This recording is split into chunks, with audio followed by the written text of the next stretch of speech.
Olá, pessoal, mais um programa aqui nosso na internet, no podcast Café e Saúde. Toda semana a gente traz conteúdos exclusivos para vocês de saúde, carreira, bem-estar, convidados de inúmeras áreas do conhecimento que vão trocar ideia aqui com a gente. Antes de mais nada, inscreva-se no canal, curta, compartilhe com seus amigos, para a gente poder alcançar mais e mais pessoas e fazer mais conteúdos para vocês. Hoje eu tenho um convidado aqui, que é fisioterapeuta, Gabriel Neves, trabalha com a gente lá também na escola. Aliás, começa hoje uma série de programas que eu vou trazer alguns dos professores que trabalham comigo e algumas outras instituições de ensino, de saúde aqui em Biúna e em São Paulo, no modo geral. Eu vou deixar ele se apresentar, falar um pouquinho quem ele é, onde ele se formou, por que ele escolheu essa área de atuação e para onde ele quer ir, né? Porque ele ainda é jovem, tem bastante coisa para cavar por aí para poder galgar. Primeiro eu queria agradecer a presença, Boa noite. Aceitado participar com a gente. E queria que você falasse um pouquinho quem é você primeiro, sua formação, o que você busca, essas coisas. Primeiramente, eu gostaria de agradecer o convite. É uma honra estar aqui presente. Também gostaria de agradecer quem está assistindo agora, meus amigos, colegas de trabalhos, alunos, minhas tias. Gostaria de agradecer grandemente.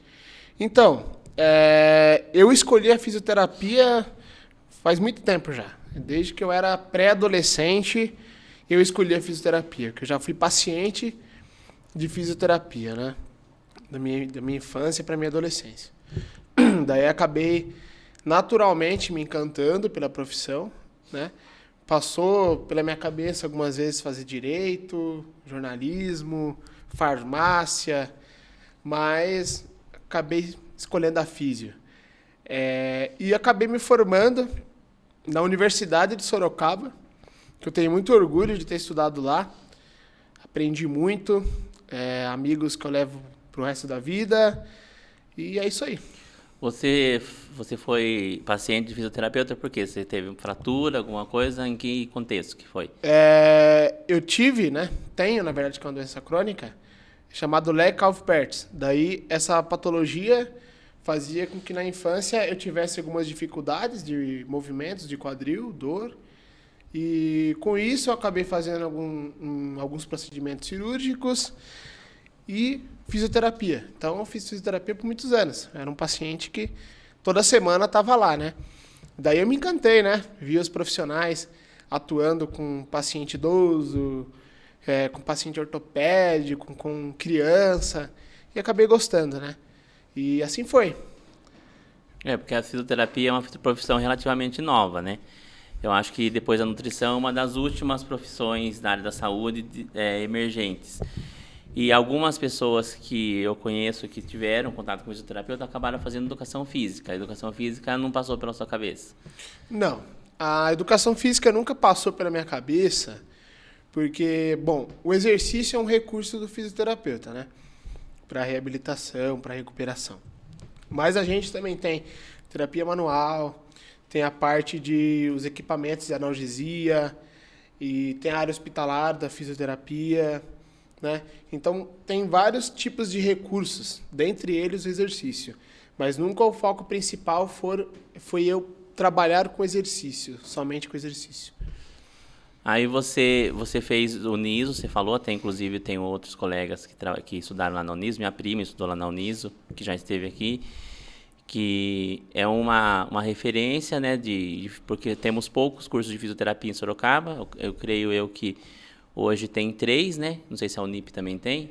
Tem a Anhanguera, a Uniso e acho que a Unip também tem fisioterapia. Eu acho que tem 3 em Sorocaba. Então, assim, é um nicho pequeno para a cidade, né? Uma cidade como a cidade de Sorocaba. Eu queria saber, porque tem as áreas que você já falou que você gosta, né? Quando você entrou, você estava com uma cabeça e depois você mudou durante a faculdade, ou você, com a mesma ideia que você tinha quando você entrou, ainda você tem a mesma ideia hoje de trabalho, de atuar naquela área específica?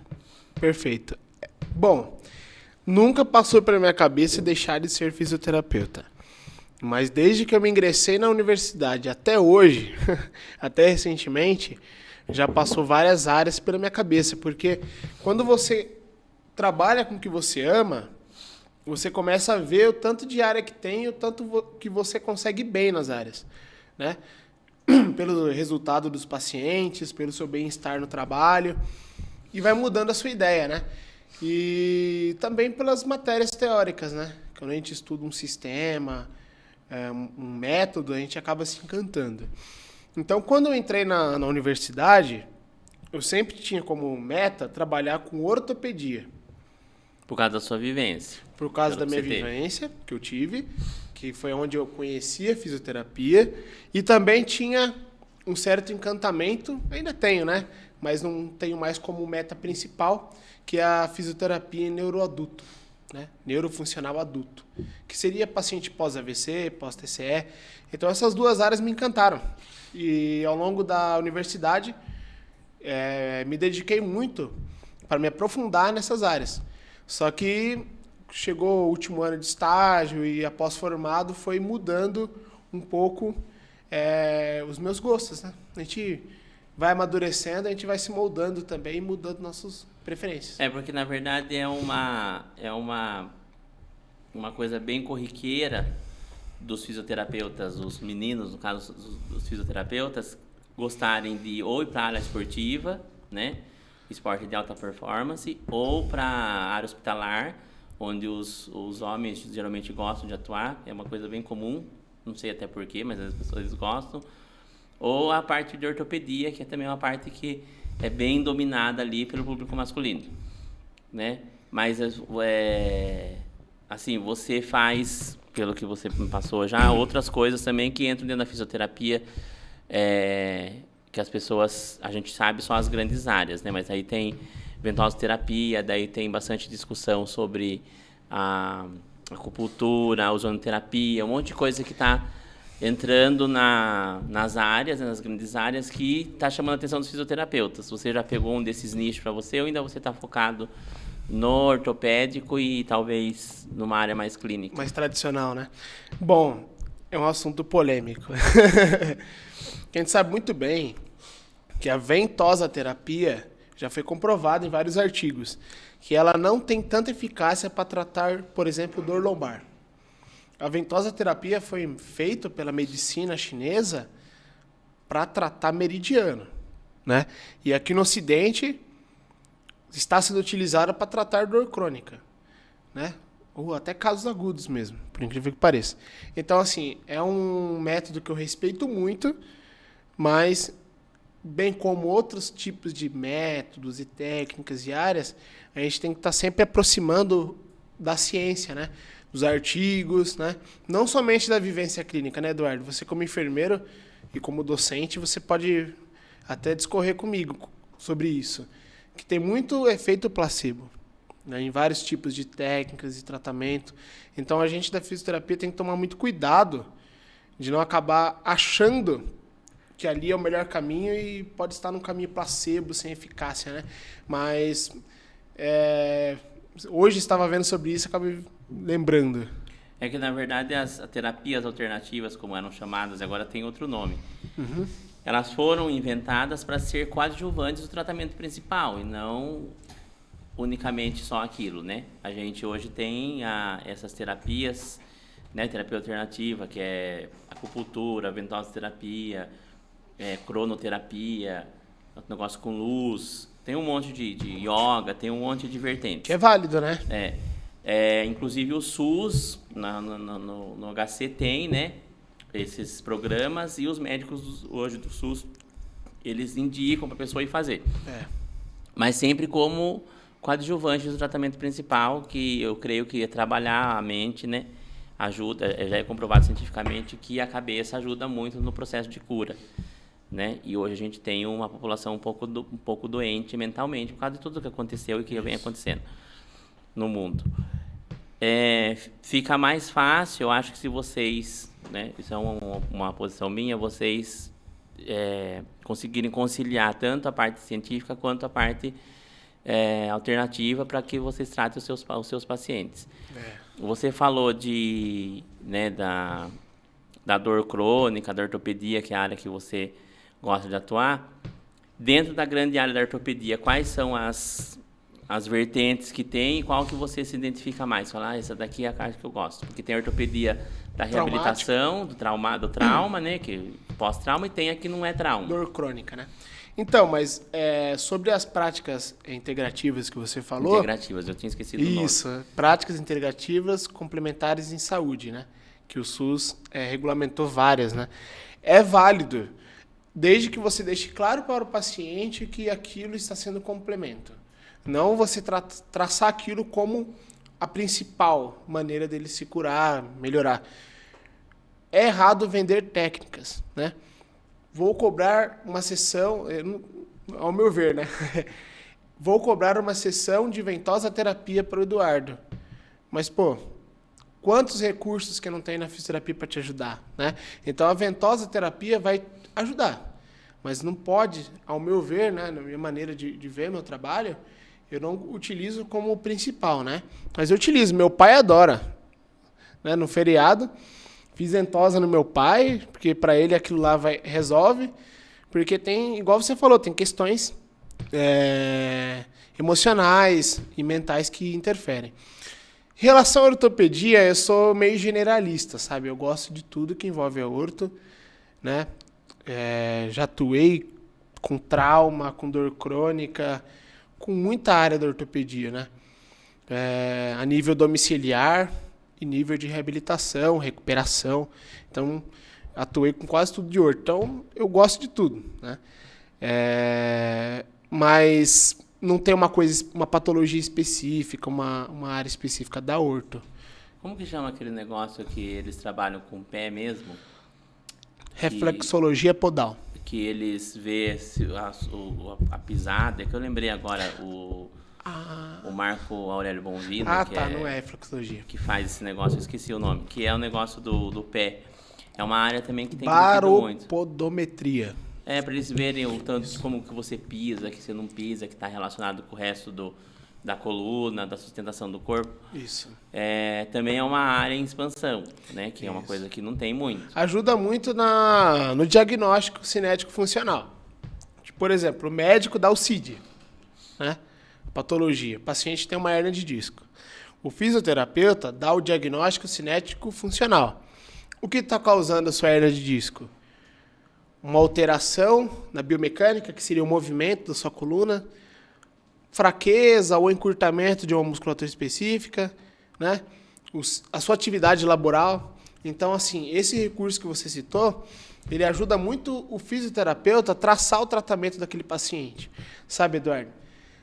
O paciente vai lá, faz esse exame que você citou, a região do pé que estiver mais quente pode indicar uma inflamação.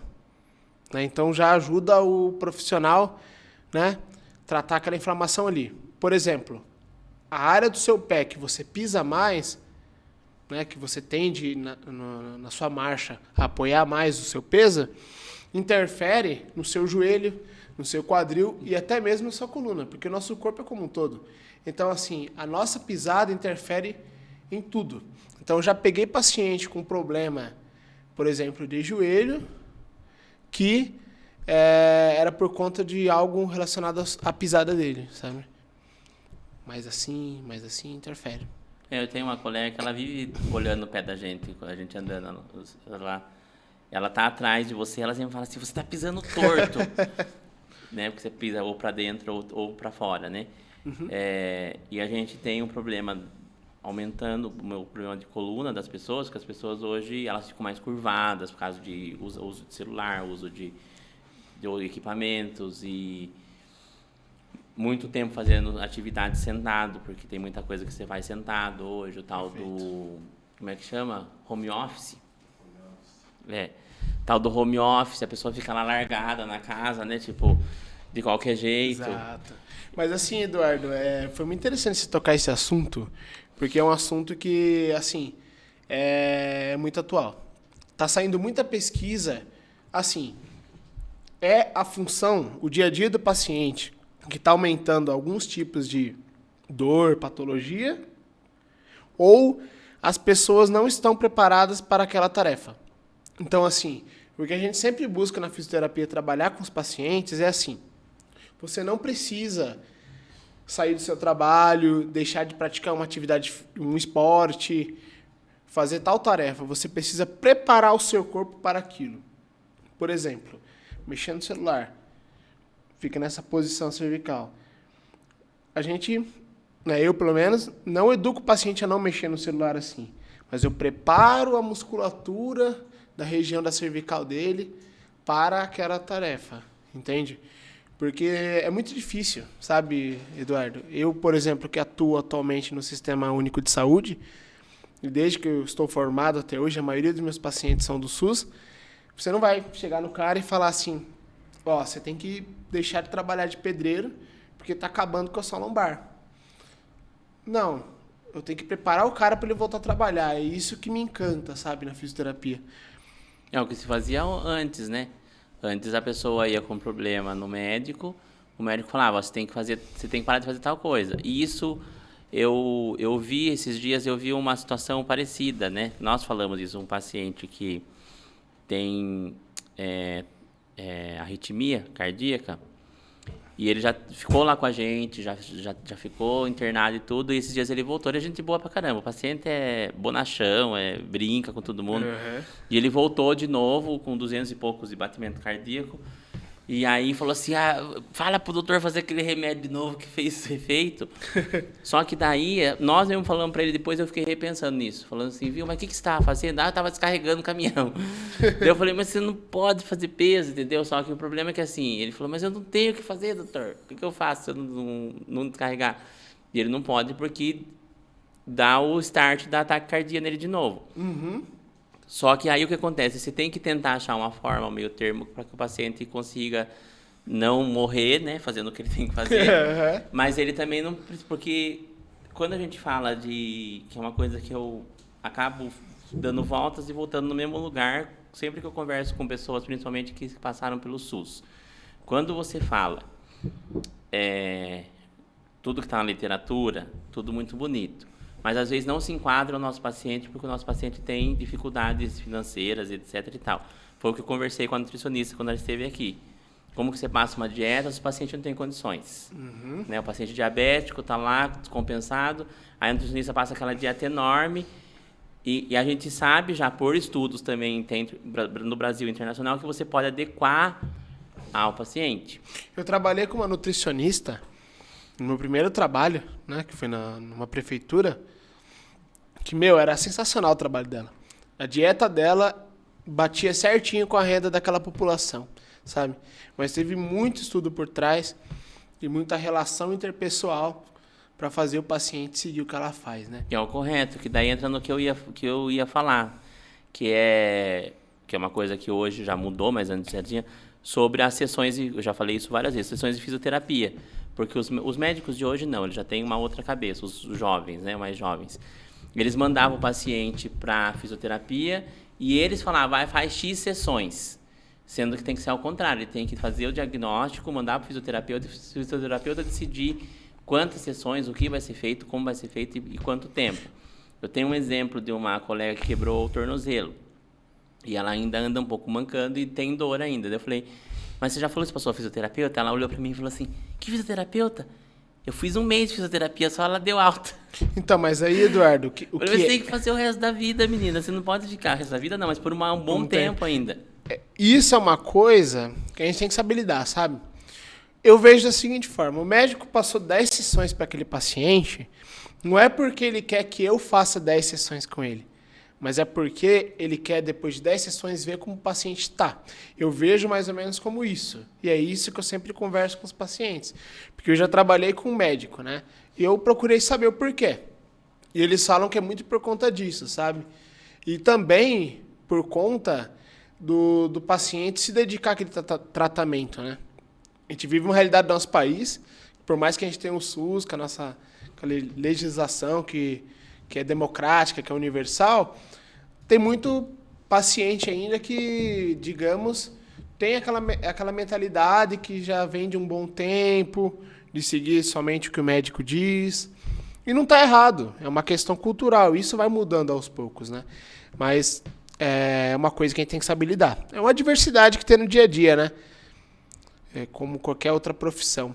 Bem como uma coisa que está mudando com o tempo, que você citou o paciente cardíaco seu, né? É uma área da fisioterapia, por exemplo, que ficou mais em evidência depois da pandemia, que é a área cardiorrespiratória. Porque, assim, o pessoal pensava assim, vai precisar de fisioterapeuta se você tiver com dor de coluna para descarregar o caminhão. Agora as pessoas têm consciência. Pô, se você tem um problema cardíaco respiratório, que tal fazer uma fisioterapia respiratória, né? Ou e se pensava você em fisioterapeuta como massagista, aquelas bolonas, como é que é o nome daquela bola? Bola suíça. Aquela bola suíça. Que eles associam com o Pilates, mas a bola suíça, Joseph Pilates, nem criou bola suíça, né? Eu trabalhei um tempo com Pilates também, né? E Joseph Pilates não criou a bola suíça. Mas os instrutores de Pilates, principalmente no Brasil, utilizam ela, né? Porque, assim, o Pilates, ele é uma técnica, digamos que é um conceito muito amplo, né? Ele vê o ser humano como um todo. Mas o educador físico, o fisioterapeuta, utiliza ele de acordo com o seu público, né? Então, eu, quando trabalhava com Pilates, eu buscava sempre a recuperação daquele paciente. Não o condicionamento, porque acredito que o condicionamento é com os educadores, né? Mas tem fisioterapeuta que dá condicionamento também, né? Quando a pessoa não tem nenhuma patologia, mas quer fazer pilates só para... preventivamente. Para preservar, né? Preservar a função. Elasticidade, Isso. função de pega, de você poder alcançar um objeto. Que mas tá sempre lá no outro pensando na prevenção, né? Na função da pessoa. que era o correto, na verdade, todo mundo tivesse acesso, né? Isso. Mas aí quando a gente fala... dá mais café para mim, então. Por favor, quando a gente fala sobre o cardiorrespiratório, eu, como sou da área hospitalar, então eu sempre convivi com o fisioterapeuta, né? Sim. Então, para mim, não assustou o público leigo que ficou assim, tipo, nossa, não sabia que isso existia. Exato. Né? A gente, porque aí os jornais começaram a postar essas coisas o tempo todo, paciente pronado, por exemplo. Nossa, teve gente que falou assim, nossa, você viu a nova técnica que estão usando? Não, Aí eu muito falei, da época de faculdade. que nova técnica? A pessoa falou, estão colocando o paciente de bruço. Agora eu falei, não é nova, gente. A gente põe o paciente de bruço faz muitos e muitos anos. Muitos anos, né? Principalmente paciente com SARA, né? Paciente com SARA, paciente com... SARA, gente, não sarna, tá? SARA não é mulher, não, né? É patologia. É síndrome da angústia respiratória. Isso. Aguda grave. Que inclusive foi o que deu o alerta para as autoridades saberem que era uma doença nova. Então a gente sempre pronou o paciente, só que as pessoas não sabiam. E isso a gente vê, que até depois a gente vai entrar nesse assunto, mas só para dar um spoiler, como eu brinco com os alunos. Spoiler. Os alunos, às vezes, quando eu falo de equipe multidisciplinar, eles também não... Os alunos nossos, que são de enfermagem, eles não sabem que o fisioterapeuta está lá, entendeu? Eu vou dar uma aula sobre intubação. Aí, geralmente, ou parada cardiorrespiratória. Aí, geralmente, eu falo para eles, gente, a equipe tem que estar lá, o médico, 2 técnicos de enfermagem, o enfermeiro e o fisioterapeuta. Já perguntam, mas o fisioterapeuta está fazendo o quê lá? Não está o paciente disparado? Eu falei, porque ele vai cuidar da parte ventilatória. Tendo aula comigo, né? Não, os alunos de hoje não, mas os alunos que quando começam, entendeu? Sim. Porque os nossos alunos não chegaram ainda, urgência e emergência, né? Isso que é legal do ambiente onde a gente trabalha, que eles já estão se formando com a noção de equipe multi, né? Tem aula comigo, com nutricionista, com educador. Então, assim, porque as disciplinas tronco são para todos nós, né, da saúde. E isso é muito bacana, né, Eduardo? Eu acredito que isso dá um arsenal pro aluno, né? Porque onde eu estudei, na Universidade de Sorocaba, eu tive aula com TO, com enfermeiro, com biólogo. Assim. E isso é sensacional, né, meu? Porque abre a sua mente, né? Aí voltando ao cardiorrespiratório, que eu dei uma volta, mas para as pessoas entenderem e eu não se perder também, você não quis ou você ainda está com a dúvida de se vai para o cardiorrespiratório, se não vai, porque é uma área que as pessoas ou gostam ou não gostam. Eu já ouvi bastante fisioterapeuta falou assim que não tem como, que ele não consegue ficar dentro do hospital, que não dá. Principalmente quem tem nojo de catarro, por exemplo, porque eu não tenho, não. É o que mais a gente acaba fazendo. E as pessoas... E agora virou uma área em expansão, porque os hospitais vão ter que manter os fisioterapeutas, porque já viu que não tem como. Não tem como tratar uma síndrome de angústia respiratória sem o fisioterapeuta lá. Perfeito. Então, assim, você não tem essa... Não tá com o pezinho caminhando para lá ou você ainda tá na dúvida? Então, o que acontece, né?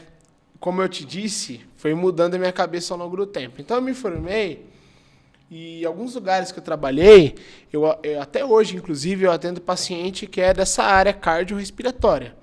Só que não a nível hospitalar. É reabilitação, né? Daí eu comecei a perceber que eu vou bem. E comecei a perceber que eu gosto, né? E assim, e conversa vai com colegas de trabalho, com amigos. E um monte de gente começou a me falar que eu tenho perfil para trabalhar em hospital. Sendo que é, por exemplo, local que eu nunca trabalhei, né? Só fiz estágio até então. Então, agora, no meio do ano, inclusive o senhor, né, estimulou eu, você lembra? Falou assim, Gabriel, por que você não vai para o hospital, você tem perfil? É porque você gosta de fisiologia, né? Então, tipo, tem tudo a ver. Né? Tem que gostar de fisiologia, senão você não trabalha dentro do hospital. Fisiologia tem que gostar de raciocínio clínico, de associar patologia.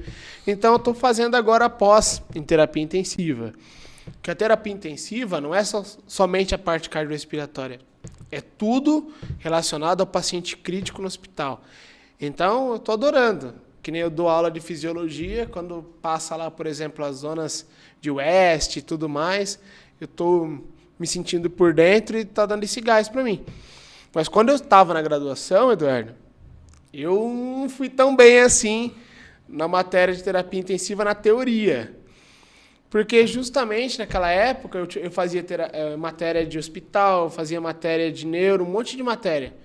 E naquela época, na minha cabeça, eu ia me formar e ia atuar só com neuro e orto, porque era o que eu me identificava, voltando lá no início que a gente falou, né? Então eu não tinha aquele foco, sabe? E também não conhecia muito essa área da fisioterapia. Mas ao longo da vida isso foi mudando. É, porque é difícil, né? Eu acho que é uma das áreas mais difíceis por causa da parte fisiológica. É muita coisa. Né? Porque eu não sou fisioterapeuta, então eu posso falar besteira, mas Sim. Eu acredito que a ortopedia não é fácil, obviamente, mas sempre tem meio que uma receitinha de bolo lá, porque as pessoas têm as doenças de ósseas, né, músculo-esqueléticas. Então você já sabe mais ou menos para onde que você vai. Eu acho que nem é muito por questão do que você faz, mas é gerenciamento de risco. Hospital, a vida e a morte está ali, né? É. Paciente crítico, né? O É paciente que é muito rápido a mudança, né? É muito rápido, de uma hora para outra. Se você errar, você pode, né, fazer o cara parar, piorar o caso dele. E outra, hospital você tem que ter noção do que o outro profissional faz. Que nem ontem eu estava estudando sobre sonda nasointeral. Dieta. Podia ter assistido a minha aula ontem. Devia ter assistido essa aula, mas estava em casa estudando lá, né? Por que acontece? Paciente, para ter uma boa energia, ele precisa de alimentação, né? Paciente com falta de energia, o que acontece? Perde massa muscular. Então, assim, dependendo... E olha como isso é complexo, né, Eduardo? Eu estava vendo que o paciente, dependendo do medicamento que ele está tomando, pausa um pouco a dieta, né? É, dependendo do paciente. Isso. E dependendo do tempo que pausa a dieta, ele perde energia. E dependendo de como ele perde energia, ele perde massa muscular, pode perder até função pulmonar.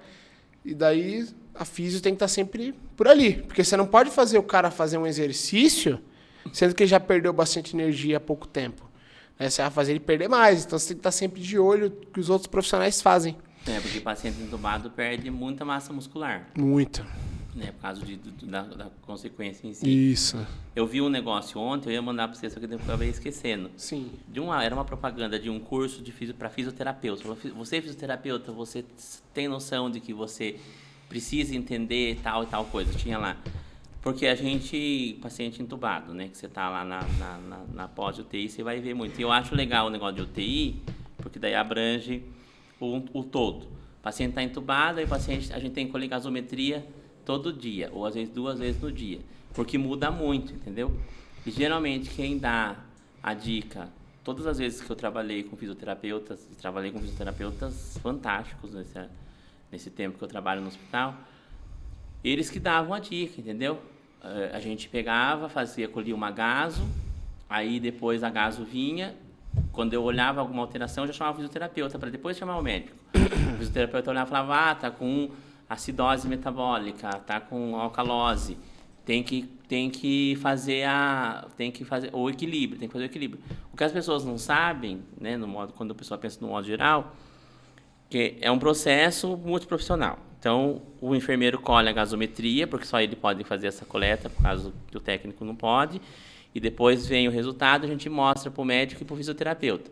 O médico vai fazer a compensação química, um bicarbonato de sódio, alguma coisa lá para poder compensar.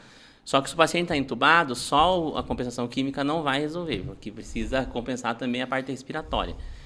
Daí, se o fisioterapeuta não entende da parte respiratória, logicamente que entende, que no hospital entende, mas assim, se não tivesse esse cara que entendesse como compensar o paciente no ventilador, a gente não consegue compensar o paciente. Perfeito. Então, assim, a gasometria é como se fosse o resultado final de um trabalho que está sendo feito. Que é grego, né?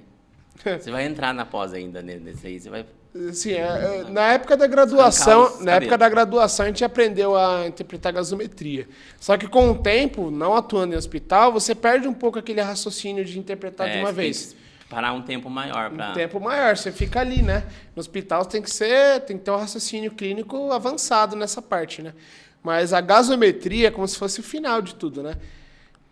A gasometria vai mostrar para todos nós se a nossa conduta está melhorando o paciente e o que a gente pode melhorar. Mas a fisioterapia respiratória ali no ventilador, tem muitas coisinhas que vêm antes até regular a gasometria do paciente, sabe? O ventilador mecânico entrega muita coisa, sabe, Eduardo? Então, assim, antes de chegar ao ponto de alterar a gasometria, a gente tem que ver no ventilador as assincronias, que ali você consegue acompanhar o ritmo respiratório do paciente. Então, você tem que estar o tempo todo ligado, né? Então, não ficar muito no café, não muito no celular, e ficar o tempo todo ligado, né? Porque é uma vibe diferente do domicílio e da reabilitação, né? Justamente por ter esse contato com outras equipes e de extremidades. Mas é interessante o reconhecimento, né? A gente vê que a gente está ganhando reconhecimento de outras profissões. Isso é fantástico. O que tem até no episódio da doutora Ana Maria, ela fala, né, que a gente fazia essas coisas, né, há 40 anos atrás, quando existia fisioterapeuta. Mas a partir do momento que vocês estão fazendo, e a ideia é que se a equipe multidisciplinar cresça e cada um assuma para si a sua autonomia, isso eu falo até para nós, porque a enfermagem ainda tem esse problema, né? A fisioterapia nem tanto tinha, mas eu percebo que se uniram mais do que era no começo. A gente ainda tem esse problema. Entender o processo, porque o nosso foco sempre tem que ser o paciente. Eu luto para, quando eu estou dando aula, para os alunos entenderem que o foco é o paciente, não é o ego de cada um, do médico, do fisioterapeuta. Até a gente brinca que o fisioterapeuta é o TI do respiratório. Quando dá pau na impressora, a gente chama o TI, né? Para ver lá o que aconteceu na impressora. E é um negócio que a gente brinca, até tem bastante meme quanto a isso, que ele não precisa nem mexer, ele chega no setor, o negócio volta a funcionar. E era a mesma coisa que acontecia com o profissional do movimento, né, Eduardo? Com o ventilador. Eu que trabalhei com o Inter 5, que é ventilador arcaico, aquele monte de botão, aquilo virava apitando e apitando. Era só o fisioterapeuta chegar, na época a Estela, até vou chamar ela para vir aqui também, a Estela chegava lá, ele voltava ao normal. Quando você viu pela primeira vez um ventilador, você não ficou em pânico falando, o que eu vou mexer nesse negócio aqui? Bom, a primeira vez que eu vi o ventilador... Vocês têm a aula lá teórica, né, do ventilador. Depois tem o estágio, né? Depois no estágio, você viu no estágio o ventilador pela primeira vez? Você conseguiu ver antes? Antes eu tinha visto. Porque lá na Uniso a gente tem uma matéria chamada Práticas Observacionais. Então lá a gente tinha vivência em cada área da fisioterapia antes do último ano. Então era 6 meses indo na Santa Casa de Sorocaba para observar os atendimentos de lá, né? E até dar uma mãozinha, dependendo, né? Então a gente ia lá, dava uma olhada nos ventiladores, via o fisioterapeuta regular e tudo mais, e aquilo lá foi tirando um pouco aquela ansiedade para o estágio. Mas é diferente, que nem eu falei para você, fisioterapeuta é o cara do movimento, pensando na função, né? E eu demorei a entender que a parte respiratória é vida, é função. Então, isso é uma coisa que, aos poucos, o pessoal vai entendendo. Então, aquele ventilador não é simplesmente um aparelho. Aquilo lá é movimento respiratório, é função. Então, nada mais é do que um equipamento que nos dá um arsenal gigantesco. Porque ele é sensacional, porque você consegue controlar a respiração de um paciente que, se não fosse aquele aparelho, estaria talvez a óbito, sabe? É uma ferramenta maravilhosa, né? Então, é só o cara estudar bastante, né? Ter vivência que pega, né? Bem como na ortopedia tem aparelho de eletroterapia, que também não é fácil de manusear, né? Você consegue fazer um protocolo de analgesia, de ativação muscular no aparelho, você consegue. Mas para você obter grandes resultados, você tem que modular também. Então, tem muito isso na nossa área, sabe? Então, que nem a gente falou no começo, a fisioterapia está ali, né? No exercício, na terapia manual, que nem você falou da massagem, está ali manuseando os aparelhos, está ali também na prevenção, que nem você falou do Pilates, né? Está também na educação, né? Em saúde, que é orientar o paciente. Mas eu tive esse ano, por exemplo, estou tendo essa vivência como docente, que para outros cursos, né? Para outra profissão, que para mim é uma vivência totalmente diferente de tudo que eu já vivi. Então está sendo um ano de descoberta, né? Como docente fazendo essa pós. E da onde surgiu essa ideia da docência? Porque não é tão comum, né? No nível técnico. É uma inovação que na nossa escola e algumas outras que tem, mas não é todas que tem. Verdade. A maioria são os enfermeiros que dão todas as disciplinas. A gente resolveu, e outras escolas também fazem isso. Atribui algumas disciplinas que são disciplinas comuns em todas as áreas para profissionais diferentes, né? Profissionais. Da onde surgiu essa ideia? Como que você foi parar na escola? Eu sempre tive vontade de ser docente, né? Minha mãe sempre falou que, pô, você consegue expor bem as suas ideias, seu conhecimento, né? Daí, ano passado, eu sempre falava com os donos da escola, né? Eu tenho vontade de ser professor, etc. Só que não rolou, né? Aí, começo do ano, bem no comecinho do ano, eu tava parado, né? Tava só com uns atendimentos domiciliares, particulares, mas não tava trabalhando num lugar fixo. E apareceu a oportunidade para ministrar saúde coletiva, né? Que é uma matéria que hoje em dia eu não ministro mais, estou mais focado em anatomia, fisiologia e biologia humana, né? Mas ministrei saúde coletiva porque minha primeira oportunidade profissional foi no SUS, então eu tenho um certo domínio, né? E falei, beleza, vou. Falei para meus amigos, que alguns estão assistindo agora, e eles falaram assim, Gabriel, você é louco, você vai dar aula de saúde coletiva. E agora, como que você vai fazer? Eu falei assim, não, Deus está comigo. Então, caí dentro e foi rolando. E é totalmente diferente, Eduardo, dar aula e atender. Atender, tá você ali com o paciente, que nem no hospital, na ortopedia, 2, 3 pacientes no máximo, você ao mesmo tempo ali de olho. Da aula, não. Né? Você tá ali falando, fulano no fundo tá com... Desculpa, meus alunos, se estiver vendo. Fulano tá no fundo mexendo no celular, e outro tá conversando, e você tem que entender que você já esteve no lugar deles um dia. Né? Que a gente já foi muito ver aula com sono, cansado, não gostava da matéria. Tem que se pôr no lugar deles. Mas isso foi um processo, né? Cada aula que eu fui ministrando, eu fui vendo isso. E teve uma vez que a gente conversou na escola, não sei se você lembra, que você me falou, que você lembra da sua primeira aula e fala, nossa... Eu lembro nitidamente da primeira aula. A primeira aula foi horrível. Ainda bem que não ficou gravada. Ainda bem que a minha não. Agora eu tô pensando também, a primeira aula, nem me apresentei. Bom dia, meu nome é Gabriel, sou fisioterapeuta, já soquei conteúdo. Poxa, dá pelo menos se apresentar, né? Não, eu se apresentei até, mas assim, eu sabia o conteúdo, assim, na época, mas Eu não sei, parecia que eu estava deslocado, porque eu não tenho problema com falar em público, então isso me ajudou de certa forma. Eu consigo Sim. falar com públicos diversos.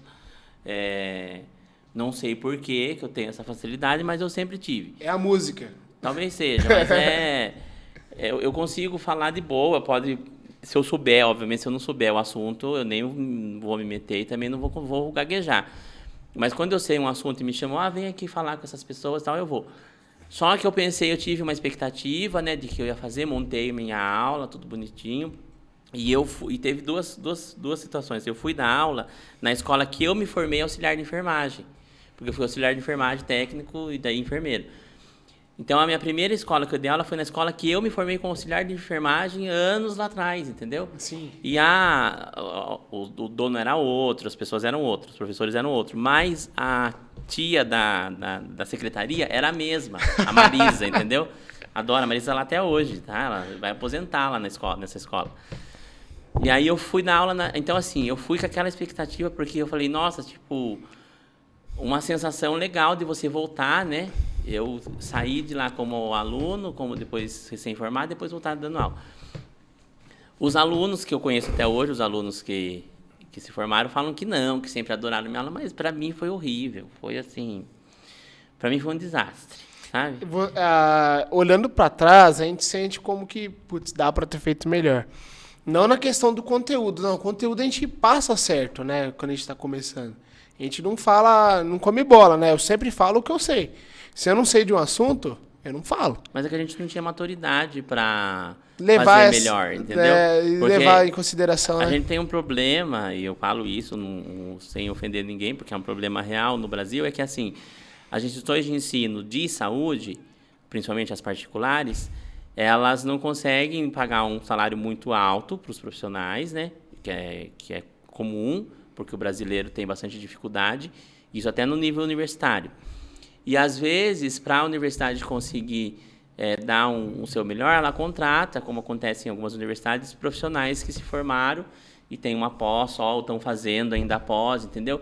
E, às vezes, ele é muito bom, mas ainda está amadurecendo o seu, né? A gente tinha que ter mais cursos de docência, de didática, ou poderia ter, né, na formação acadêmica essa disciplina, o enfermeiro tem que formar técnico de enfermagem desde sempre, e não tem disciplina de didática. Porque tem os dois lados, né, Eduardo? Que assim, tem o lado dos profissionais que se fecham, acabam não conseguindo soltar tudo aquilo que ele tem de conhecimento, e tem aqueles que misturam os assuntos. Então, assim, eu, graças a Deus, nunca me comprometi, nunca soltei um caso que não pode soltar, alguma opinião polêmica. Mas tem os dois lados, né? A gente sabe muito bem, sem citar nomes, não estou falando que é da onde a gente trabalha, mas é da vida, né? A gente já foi aluno também. Então, assim, tem esse perigo, né? E hoje a gente vive numa sociedade que as coisas que a gente fala tem muito peso, né? Principalmente como profissional, então a gente tem que tomar muito cuidado, né? A gente é formador, na verdade a gente é formador de opinião, dando aula, e a gente forma futuros profissionais e futuras pessoas críticas e futuras pessoas com caráter, né? Por mais que seja profissionalizante, a pessoa já passou pelo ensino médio, pelo ensino fundamental e tudo mais. Então, assim, você vira referência de profissional. E eu contei isso várias vezes acho que aqui ou foi, não lembro, eu já contei isso várias vezes, eu vou falar de novo. Uma vez eu fui reclamar de um professor para um professor, né? Quando eu era aluno na faculdade. Uma professora, inclusive. Porque eu não gostava da aula dela. Aliás, não era só eu, era todo mundo. É verdade, quase que você não me mandou, hein, as perguntinhas. As perguntinhas aí, senão meus amigos vão... Aí o que aconteceu? Eu fui reclamar porque ela lia todos os slides, era um porre a aula dela. Aí eu fui reclamar para um dos professores, que era um dos melhores professores que nós tínhamos.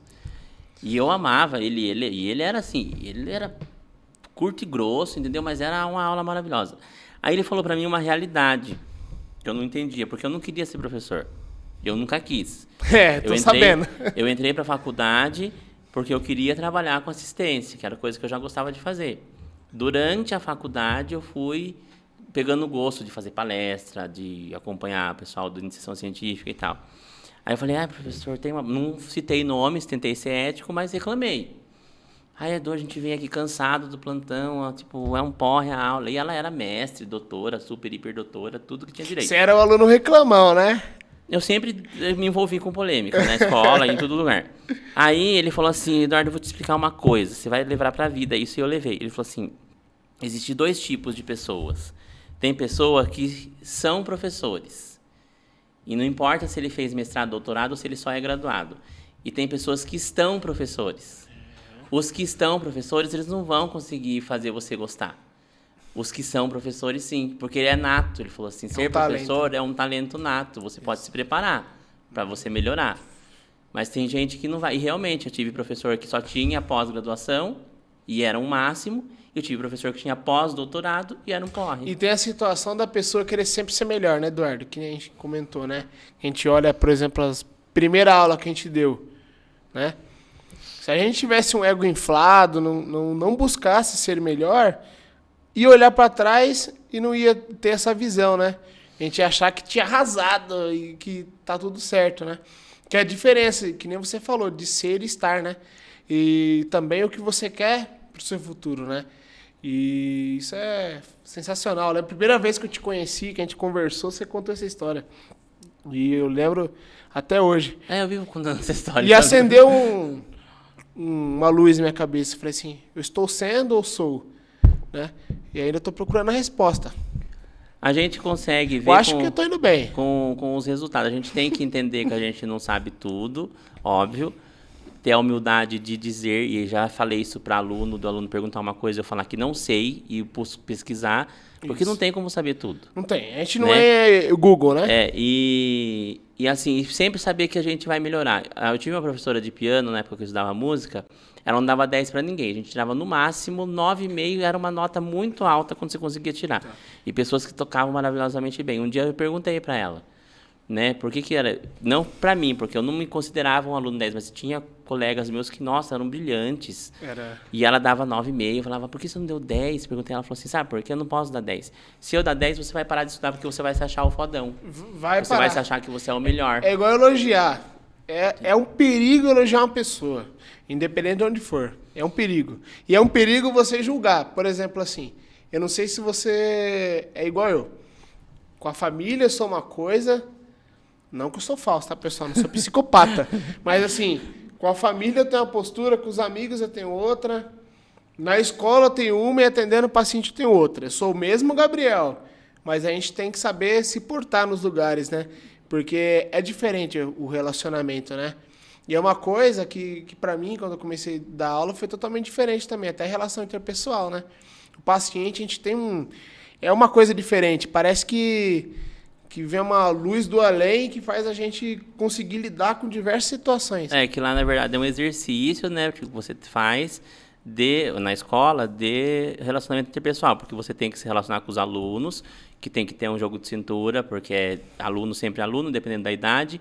Você tem que relacionar com seus colegas professores, alguns são da mesma, às vezes são da mesma formação que a sua, para não ter briga de egos ou para não ocorrer concorrência, que pode acontecer. Aí com a coordenação e com a direção da escola, então... Com você... São muitas facetas, entendeu? Então sempre tem que ter, eu também sou assim. Às vezes meu pai fala para mim, lá, não sei como que o seu funcionário te aguenta. Fala, porque eu não sou assim, eu sou aqui, eu sou lá, né? Que nem hoje aqui, né? Minha mãe tá no podcast aqui hoje, minha irmã, né? Eu acho que em algum momento da vida delas pensaram assim, como que seria o Gabriel atendendo um paciente? Como que seria o Gabriel dando aula? Porque é diferente. Que nem eu sou muito brincalhão, a gente estava antes aqui de começar o podcast, né? A gente pegou, encheu essa caneca aqui com um líquido misterioso, né? Então, assim... E muda completamente, né, a conversa e é muito louco isso, né? Em casa eles falam, você é um cavalo com os seus pacientes também? Você é meio cavalo? Não, falei assim, com os pacientes eu não sou cavalo, eu sou cavalo em casa. Não, porque na verdade a gente tendo essa consciência, entendeu? É uma das fórmulas do sucesso, entendeu? A gente tem que saber, tem um episódio que eu faço com uma fonoaudióloga sobre voz, sobre comunicação, que ela fala, entendeu? que ela trabalhou muito tempo com jornalista Os e tal. tons, né? Que você tem que saber, você usar, que a gente chama de paraverbal. Você saber o paraverbal que você fala com o aluno, que você fala com o paciente, que você fala com o seu colega, que você fala com o seu superior, que você fala com a pessoa que está subordinada a você. Se você consegue achar esses pontos X, já é o caminho para você começar a ter sucesso, porque você é bem visto, bem respeitado. Aí, temos que sempre ter humildade, mas temos que saber como tratar cada um. Não é assim, eu sou o Gabriel, eu vou sorrir para todo mundo. Ai! Não, não é assim. Fulano está naquela situação, né? Eu conheci ele em tal situação. Ele tem aquela personalidade. Eu tenho que respeitar a personalidade dele, né? Se ele é uma pessoa mais introvertida, eu vou me adequar com o jeito dele. Não vou ser falso, mas eu vou me adequar. E com uma pessoa mais extrovertida, talvez uma pessoa que eu tenha mais intimidade, vai ser de outra forma, né? Eu acho que é importante a gente nunca misturar, né? Sempre estar atento a isso. Por isso que um dia eu ia até comentar com você, que falando, fechando, né, o assunto da escola... Você está respondendo uma pergunta que está aqui. Fechando o assunto da escola, vamos ver. Que tem aluno que a gente vê na escola tem tal comportamento, né? Mas às vezes, quando ele vai estar lá no estágio, ele vai se transformar naquele momento ali. Então, assim, ciclano, pô, na escola é isso e isso, mas, poxa, no estágio ele pode ter um comportamento tão legal que vai ser um profissional que você vai olhar para trás e vai lembrar dele na época de escola e vai dar risada. Puxa, mas aquele cara na escola era um mala, mas no estágio está indo bem. Bem como tem pessoas que decepcionam. Que na sala de aula tem um jeito, chega no estágio e decepciona. É importante você acompanhar o amadurecimento, né, dos alunos e perceber que eles amadureceram. Isso. Eles têm um jeito de pensar e depois tem outro jeito de pensar. Eu continuei dando aula, depois eu gostei da coisa e até vou, dentro dessa pergunta que fizeram de lecionar, vou perguntar para você também. Beleza. Porque a minha ideia é com que as pessoas, que a gente consiga a valorização que a gente tanto quer na formação, formando bons profissionais, são profissionais com cabeças diferentes. Boas pessoas. Não só a cabeça profissional do sentido das suas técnicas que você vai trabalhar, mas ter crítico, se respeitar e ter autonomia. A pessoa perguntou como que você identifica diante de lecionar, que até você já respondeu. Foi um aluno que perguntou, inclusive. Como você, né? Então, essa pergunta foi respondida, mas dentro dessa pergunta ainda, eu, por exemplo, pretendo lecionar na universidade, na graduação, porque é uma coisa que falta para mim ainda, né? Gosto de formar os técnicos de enfermagem, porque eu fui técnico, mas eu quero dar minha parcela de contribuição para formar enfermeiros também. Sim. Você tem essa pretensão também mais para frente ou está de boa? Ou por enquanto está de boa nesse pensamento? A minha vontade é de dar curso, né? Porque eu acredito que no curso eu vou conseguir ter a autonomia de abordar assuntos que eu domino e que eu sinta que eu posso passar melhor. Porque, assim, gosto muito de dar aula, mas querendo ou não, a aula a gente tem um conteúdo programático. Você me entende? E, assim, na faculdade ainda é mais pesado ainda, né? O conteúdo é mais levado à risca ali. À risca. Então, assim, eu, no momento, hoje em dia, eu, no máximo, para a universidade, eu aceitaria supervisionar estágio, né? Mas não dar aula de uma disciplina específica atualmente. Mais para frente, há de se pensar, mas antes de chegar nesse ponto, eu quero ter experiência de dar curso, sabe? Tipo educação permanente, né? Isso. Aí perguntaram um negócio polêmico aqui, que eu também, sabe que eu não sei muito dessa área, que eu vou trazer um profissional dessa área, inclusive, eu vou procurar um. Quiropraxia. Perguntaram qual que é a sua opinião sobre quiropraxia. Quiropraxia, gostaria até de mandar um abraço para um amigo meu, um grande profissional que mexe com essa área, Luiz Guilherme. Ele é da região? Lá de Sorocaba. Luiz Guilherme, então, forte abraço. Depois chamei ele para vir aqui, que eu preciso conhecer. Luiz Guilherme? Um quiroprata. Você vai gostar dele. Ele é quiropraxista e trabalha no Simontoro. Olha que distinto, né? No Simontoro, lá no regional. Né? Isso, você vê que a pessoa pode trabalhar em mais de uma área, né? Então, a quiropraxia, não gosto muito de opinar, porque eu não sou... Preso, porque eu nunca atuei com quiropraxia. Eu nunca me intitulei... Tem que ter um curso. Eu nunca me intitulei quiroprata. Porém, na quiropraxia tem algumas técnicas que é da própria fisioterapia, que você, como fisioterapeuta, pode usar no paciente. Então, eu tenho muita vontade de fazer um curso de quiropraxia clínica para conhecer essa técnica e aplicar elas no paciente e ver a sua eficácia. Mas se tratando de literatura, eu sou mais pró-movimento do que pró-manipulação. Eu acredito que o movimento, né, de acordo atualmente, tá? Não é uma opinião formada, é uma opinião de vivência, que o movimento pode recuperar mais alguns fatores do que a manipulação. A manipulação é delicada, sabe? Tem paciente que não responde bem à manipulação, tem paciente que responde de forma placebo, igual a gente conversou. Então, segundo os estudos, eu sou mais a favor do movimento do que de manipulação. Mas eu preciso um dia fazer um curso sobre para ter uma opinião formada melhor. Eu preciso fazer um quiroprata, porque assim, eu tô bem leigo na quiropraxia, sei das polêmicas. Isso. Ela foi até chamada já de pseudociência. Nossa, demais. Entendeu? Tem um monte de polêmica, não só aqui, fora também, nos Estados Unidos e tal. Você já viu no YouTube que tem vários vídeos dos americanos que eles fazem uma baita propaganda no YouTube, atendendo o paciente, porque lá o código de ética é diferente do nosso, e resultado de paciente e tudo mais. Chegou mas tinha umas piadas que os americanos faziam também, os médicos americanos faziam com quiroprata. Fazia. Entendeu? Até tem uma série Dois Homens e Meio, já viu? Que o cara o Alan é quiroprata. Exato. Sim, eu já assisti. Aí perguntaram, sabe outra coisa também? Teve umas perguntas que você já respondeu. Sou um bom goleiro, né? Isso não vem ao caso.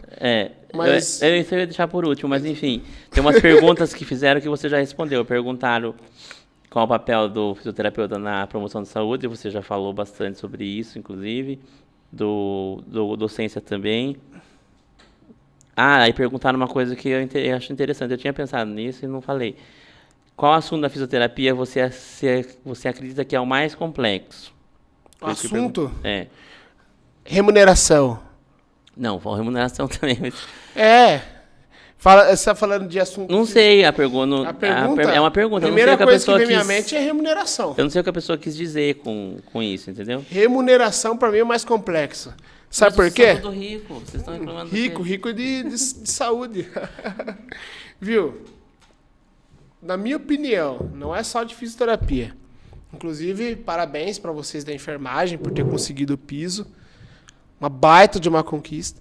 Mas a fisioterapia já está na hora da gente conseguir nosso piso. Não foi muito bem o que a gente queria, né? Mas já dá meio caminho andado. Meio caminho andado, porque a gente vê técnico que recebe às vezes metade do que está no piso agora, né? Menos da metade em alguns lugares, por não ter piso, né? Eu penso da seguinte forma, Eduardo. A gente estuda tanto. Mas vocês não têm piso? Vocês têm piso, não tem? Não tem, não. De forma federal, não tem, não. Pré-definido, não. Tem alguns lugares que tem, mas também não tem regulamentação nenhuma. Remuneração faz o profissional ser melhor, não só para a vida dele. Não é ser remunerado melhor para eu conseguir as coisas para minha vida pessoal. Mas para eu ter uma segurança, eu não estou reclamando do meu salário atual. Não estou reclamando do meu trabalho. Estou falando do âmbito nacional. O fisioterapeuta tem que ser bem remunerado em qualquer lugar, para ele ter segurança para trabalhar. Das vezes que eu fui bem remunerado, eu consegui atender melhor, sabe por quê? Consegui fazer curso. Me senti motivado para atender, consegui trabalhar menos horas, estar mais descansado para o meu paciente. Das vezes que eu não tive uma remuneração tão boa, eu me sentia pouco motivado, esgotado. E isso reflete totalmente no nosso trabalho, e isso reflete na profissão. Se o profissional não é tão bem remunerado, ele não vai executar a profissão dele da melhor forma. E isso serve para fisioterapia, serve para docência, para enfermagem, para qualquer área. Então, assim, tem áreas no Brasil que conseguiram uma boa remuneração. Eu acredito que os médicos, admiro muitos médicos que eles conseguiram uma boa remuneração ao longo dos anos. Mérito deles. Mas é que para a classe deles ser unidos. Os médicos têm a vantagem, né? Eu digo que vantagem porque a maioria deles é profissional liberal. Então acaba conseguindo, porque quando tem muito médico político. Quando tem CLT, também tem esse problema. Quando tem CLT para médico, é muito baixo também, entendeu? Isso. Concurso CLT né, é muito baixo, assim, óbvio que para o nível do nacional das pessoas que vivem com muito menos, é um salário bom. Mas para o nível de estudo, de tudo que o médico passa, teve um concurso que eu vi esses dias que era, acho que 20 ou 30 horas que eles exigiam do médico por um salário de 8 mil e alguma coisa. Para quem ganha pouco, fala, 8 mil é uma beleza, mas para o médico, né, é pouco e ele fica preso porque era 20 ou 30 horas semanais. Quando é concurso e CLT, eles têm esse problema também. E tem que levar em conta o investimento deles com curso, né, Eduardo? O curso de medicina é 4 vezes mais caro que o nosso também, né? Só que eles têm esse problema só quando eles estão atrelados a um contrato preso, né? Eles conseguem ter o PJ de uma forma mais digna do que o nosso. Porque eu não consigo abrir um PJ porque o imposto de um PJ para um enfermeiro é o que o enfermeiro vai ganhar sendo fisioterapeuta consegue ser autônomo, mas não consegue ser remunerado, nem bem remunerado às vezes, nem sendo autônomo. Então, assim, para você ser bem remunerado na fisioterapia, assim, você tem que acordar todos os dias e agradecer pelo que você está vivendo, porque não é uma realidade de poucos. Você tem uma remuneração legal, certo? Mas a gente tem a chance de ser autônomo, de ser PJ, e mesmo assim não vai. Mas tem que trabalhar dobrado, né? Ó, Eduardo, chuta o valor. Você vai lá, eu não vou citar nomes de convênio nem de clínica, estou falando realidade nacional. Você tem um convênio, você vai fazer 10 sessões, que geralmente, né, é uma média aí, para tratar seu ombro. Quanto você acredita que aquele profissional que está te tratando aquela clínica vai receber por aquele tratamento? Por hora? Na verdade, eu sei quanto que ele vai receber, mas fale. Não, porque já me ele ofereceram sabe, no convênio. Sabe, então... Né? O convênio, na verdade... bem pouco, né? Inclusive, é um assunto bem longo. Procurem depois. O convênio... Não, eu falo até no ar quanto que é. O convênio é uma vergonha, entendeu? Eles ofereceram para mim um serviço e para uma colega minha fisioterapeuta, um convênio que a gente cuidou de um paciente, o paciente foi para o convênio. Aí ofereceram para a gente, eu ir lá fazer antibiótico terapia, então eu tinha que ir lá 4 vezes no dia, porque era clindamicina, eu tinha que ir lá, pegar o acesso, esperar correr o medicamento e tudo, e ofereceram as sessões de fisioterapia. Eles queriam me repassar R$35 por procedimento e R$25 para fisioterapia. Tá ganhando bem pra caramba. Tem convênio que é R$6. Então, mas não tem sentido, entendeu? Não faz sentido. Então, assim, tô falando de forma irônica, né? Se deslocar para ganhar R$25. Entendeu? Paga nem o busão, né? Exatamente. Então, assim, talvez, isso é uma discussão que eu tive já com colegas, talvez o problema maior do salário é, lógico, de âmbito federal, né? Porque as pessoas não pensam nisso e a gente tem que pôr mais profissionais nossos lá dentro. Assim como tem muita representatividade médica, tem que pôr mais enfermeiro lá no Senado, mais fisioterapeuta, etc. Mas também tem uma parcela de culpa os próprios profissionais. Profissional, eu, por exemplo, não aceito. Eu não aceito e por menos de X. Mas tem profissional que vai lá e aceita. E fora, Eduardo... Aí que ferra. Ferra. E sabe o que é pior, além da questão de aceitar? É o cara desvalorizar a profissão dele no dia a dia, entendeu? Ele não trata bem sua equipe, não trata bem o paciente, não oferecer o melhor para o paciente. Você desvaloriza sua profissão. A cada atendimento meia boca que você faz com o paciente, você não está desvalorizando só você e não está prejudicando só o paciente. Você está desvalorizando a sua profissão, né? Dá um exemplo. Quantas vezes você já não viu? Eu já vi já, com a minha área, com a sua. O pessoal fala assim, mas enfermagem por amor, chega na hora é assim. Fisioterapia por amor, chega na hora é assim. Problema todo mundo tem. Cansaço, estresse. Mas na hora ali a gente tem que manter as emoções, né? E ser focado. É que o amor não paga o boleto, né? É como a Ana falou aqui, né? A doutora Ana. A gente tem que largar o sacerdócio, entendeu? A medicina conseguiu fazer isso já. A medicina não é mais um sacerdócio. As pessoas têm na cabeça a profissão de saúde, né? Como sacerdócio, como era lá antigamente, quando começou, né? Medicina e enfermagem, que são mais antigas. Mas as outras são vertentes das duas. eu vou ajudar, porque é a raiz, né, do médico e do enfermeiro, ajudar o próximo. E não sei o que, só que não é uma profissão que precisa ser remunerada como todas as outras. Não é diversão, não é brincadeira, né? Então, assim, a gente, por isso que eu insisto na docência, para ensinar os alunos que sim, tem que fazer com amor, tem que fazer com dedicação, mas assim, a gente não pode ir no mercado e falar, vou pagar com amor minha compra. Verdade, Entendeu? e assim a gente conquista com a ciência, né? Que nem às vezes eu sempre falo pros alunos, que nem eu me cobro, tem que saber pra caramba de fisiologia, muito de patologia, muito do que eu tô fazendo, pra quando um outro profissional vir me questionar, o próprio cliente ou paciente, eu saber do que eu tô fazendo, falar com autonomia. Né? Porque aquilo ali valoriza você no dia a dia, entendeu? Você ganha a confiança de várias pessoas. E é isso que a gente tem que buscar. E isso traz a valorização. Os médicos conquistaram isso ao longo dos anos, né? Você assiste, por exemplo, um jornal, uma reportagem, alguma coisa. Quantos médicos falando com autonomia, né? De um tratamento, de uma patologia, né? Então, as nossas profissões têm que ficar mais em evidência, né? Não aparecer só na mídia, né? Que nem você falou, né? Essa parte de mágica, de encantamento ali do ato do tratamento, né? Mas mostrar a ciência por trás. Eu acho que acaba tendo muita visão de algumas profissões, a parte de assistência, mas não mostra a ciência que tem por trás da assistência. Porque a medicina é antiga, né? Então ela já passou por essa fase que nós passamos hoje, eles passaram lá atrás, né? Eles passaram. Hoje eles já se desenvolveram. Tanto que assim, hoje em dia é muito raro. A gente até estava conversando com uma colega minha médica, que eu quero trazer ela aqui, muito boa, tudo de emergência, e ela está fazendo residência.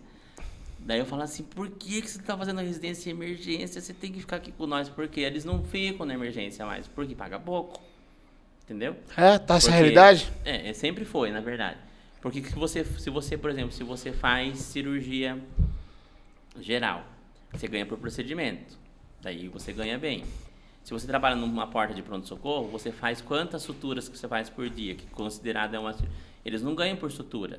Embora tenha profissional de saúde não informado que acha que o médico do pronto-socorro ganha por procedimento, ele não ganha. Não. Esses dias mesmo a gente estava conversando lá, teve um colega nosso lá, um médico, que ele atendeu 170 pacientes no dia.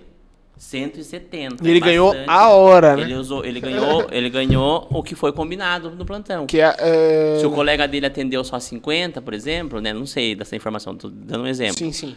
Os dois ganharam o mesmo X, entendeu? Por isso que eles não ficam mais no pronto-socorro. É um grande debate, né, Eduardo? Assim, que eu não sei se tem na enfermagem, na fisioterapia tem. E aí? Compensa ganhar por hora ou por paciente? Ganha por paciente, se tiver pouco movimento, que é uma realidade diferente da medicina, que sempre tem muito paciente em hospital, né? Mas tipo clínica. É por paciente, beleza. Você atendeu bastante paciente naquela semana, naquele mês, legal. E se faltar? Né? Dá uma época de chuva aí, um monte de gente falta. Mas para eles compensa mais do que para nós. Isso, né? então... Para nós não compensa ganhar por paciente. Para nós, assim, enfermeiro. Para vocês compensa até, mais ou menos. Por paciente, isso é um grande debate, sabe? Agora, para o médico compensa porque ele abre um consultório, entendeu? E aí ele consegue ganhar por paciente. Ele consegue fazer a agenda dele e tudo mais. Por isso que eles não ficam mais no pronto-socorro, entendeu? Exatamente. Porque aí lá no pronto-socorro, vai oferecer R$2.000 de plantão de 12 horas. Que mais ou menos é esse valor que eles ganham, entre R$2.000 e R$2.500 no interior. O plantão de 12 horas. Aí tá eu e você lá atendendo. Se eu atender 170 pacientes e você atender só 30, você vai ganhar os mesmos 2.000 que eu. Por isso que eles não ficam, entendeu? Sim. Porque sempre tem, gente sabe? Todas as profissões sempre tem um morcego, né? O morcego é muito bom. Sempre tem um morcego. Sempre tem, entendeu? Morcegão, então, assim, né? Então, por isso que os médicos não ficam mais dentro dos pronto-socorro. Eles vão embora. Fazer, tipo, um dermato, fazer uma cirurgia plástica, entendeu? Uma GO, porque daí eles ganham por procedimento. Entendeu? E a remuneração é um assunto muito importante, né? Porque, assim, eu acho que tem duas coisas que é muito importante a gente falar sobre as áreas, que é pra população saber mesmo. Remuneração, quanto que os caras que estão te atendendo estão ganhando, né? E o quanto que tem de ciência por trás, né? Então, isso eu acredito que seja o caminho para uma melhor profissão. Porque quando você tem a ciência de um lado e uma estabilidade do outro, você evolui, a profissão evolui, sabe, Eduardo? Quando você faz um trabalho no achismo, mas tal paciente deu certo. E, não tô ganhando tão bem, mas, pô, é por amor. Esse amor aí é pra você, porque às vezes você não consegue nem recuperar o cara, porque você não tá com um arsenal legal pra tratar. Se você não ganha bem, você não consegue fazer nenhuma pós-graduação. Entendeu? Por mais que tenha pós agora de R$150, porque tem pós assim, AD, mas parece, R$150 é de boa. Mas depois, num contexto geral, você vai ficar 6 meses, 1 ano fazendo essa pós, os 150 que sai todo mês, se você ganha mal, R$150 é um problema, entendeu? Então, se você não ganha bem, você não consegue estudar, você não consegue fazer... Você vai fazer uma pós boa no AIS, você vai pagar no mínimo R$1.500 a mensalidade. Você quer fazer um mestrado, por exemplo, eu quero dar aula na faculdade, eu quero fazer um mestrado. Para conseguir bolsa de mestrado é difícil, então você vai fazer mestrado particular. É R$2.500 por mês o mestrado particular. Aí você fica naquele dilema. Então, assim, uma dica que eu dou para as pessoas, vivência. Eu já tive momentos que eu ganhei muito bem, família tá aqui, sabe? Eu falei assim, não vou fazer pós, não. Daí você gasta queimando carne, comprando roupa, trocando celular, e depois você se lasca. Então, assim, uma dica que eu dou pra quem tá assistindo aí, tá ganhando um salário razoável, bom, invista em vocês, pra quando vocês saírem daquele lugar, não ficar com uma mão na frente e outra atrás, né, Eduardo? Então, plano de carreira pro profissional é importante, né? O plano de carreira define sua carreira, vislumbra, né? Ganhando bem, você quer trocar de carro, aí você quer... comprar uma Mercedes, né, Eduardo? Começar, tipo, se vestir melhor e comer nos restaurantes mais caros, aí é importante você manter... Para você manter o nível, você tem que ter estudado, entendeu? Para você ter... Porque já é difícil ter os melhores salários, né? No Brasil, em qualquer ambiente. E os melhores salários estão nas mãos de quem tem mais, tirando os lugares que tem politicagem, mas não é todo lugar que tem, é mais no interior. Tem mais capacidade. Você vai entrar no Einstein da vida, você não, eu já ou para quem é empresário, né? Já me candidatei, agora não mais, faz muito tempo, mas quando eu me formei, me candidatei umas 3 vezes para trabalhar no Einstein. Só que eu perdi a vaga para quem tinha 3, 4, 5 pós. Posso falar o nome de hospital? Você falou Einstein? Pode. Exemplo? Prevent Senior. Cheguei na última fase da Prevent Senior, começo do ano. Cheguei, salário da Prevent Senior, pesquisa aí, quem puder. Nem vou citar. Pô, falei, caraca, eu vou entrar na Prevent Senior, tenho experiência. Aí eu tava sem pós concluída. Não fui contratado pela Prevent Senior. É porque no final, na última etapa, é contagem de títulos, né? Não é meu título, né? Baixíssimos. Muita experiência e pouco título. Muita, assim, pelo meu tempo de formado, tá? Pra deixar bem claro. E ali também colocou uma coisinha na minha orelha. Quando eu voltar a trabalhar, a primeira coisa que eu vou fazer é investir na minha carreira. E é o que eu estou buscando fazer. Ainda bem que você pensou e tá fazendo mesmo, né? Com a dica de uns amigos aí de trabalho também, né? Aí perguntaram... Sempre bom escutar as pessoas que a gente convive. Eu falo mesmo que eu gosto de meter o bedelho na vida dos outros, mas Tem mais pergunta aí, Eduardo? Tem uma aqui que eu acho legal. As outras você respondeu antes da gente perguntar, então o pessoal que perguntou se sentiu respondido, né? A última foi essa que eu fiz. Aí perguntaram... Aí tem duas, sobraram duas, mas essa vou deixar por último. Sobre reabilitação de AVC. É um assunto que eu falei ontem na aula, e eu acho legal falar sobre... Porque AVC, para as pessoas que não sabem, AVC é uma das primeiras causas morte no Brasil e no mundo. Existe uma taxa bem alta de óbito por AVC e de incidências de AVC, acidente vascular, ou o famoso derrame, para quem não é da área da saúde, principalmente no inverno, claro. Mas, assim, o AVC...